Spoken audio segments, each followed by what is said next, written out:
Tout d'abord, un mot pour vous dire combien je regrette de n'être pas à votre manifestation depuis plusieurs années, où j'ai eu l'honneur d'être député européen. J'ai participé à beaucoup de vos réunions. L'agenda fait que il ne m'est pas possible d'y être cette fois-ci, mais je voulais, avec beaucoup de fermeté, dire combien je soutenais votre initiative.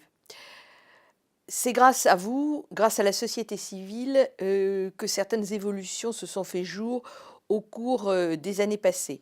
Que ce soit au niveau du Parlement européen, avec le rapport Westlund sur les perturbateurs endocriniens, ou que ce soit dans la prise de position française, grâce à l'ANSES, sur le bisphénol A. Mais là, nous sommes au milieu du gué, et je dirais même, nous sommes en train progressivement de reculer sur la rive.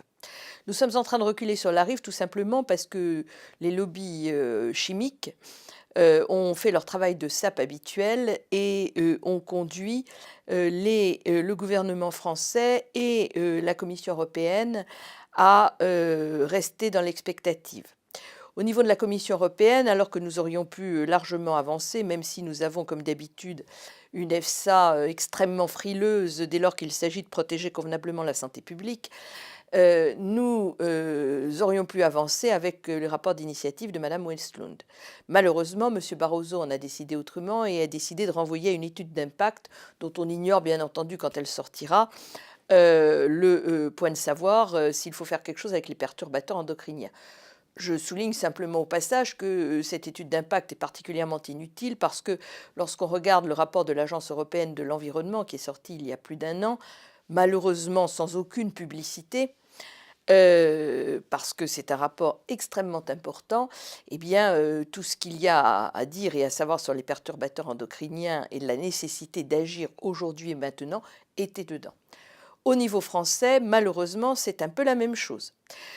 Après avoir eu des positions très en flèche sur le bisphénol A, malgré le groupe d'études qui s'est mis en place, copiloté par le ministère de l'écologie et celui de la santé, pour travailler sur les perturbateurs endocriniens, eh bien, nous n'avançons pas. Nous sommes dans une communication interservices qui tourne en rond tout simplement parce que, comme d'habitude, j'allais dire, ce sont les lobbies qui tiennent le manche et pas les défenseurs de la santé et de l'intérêt général.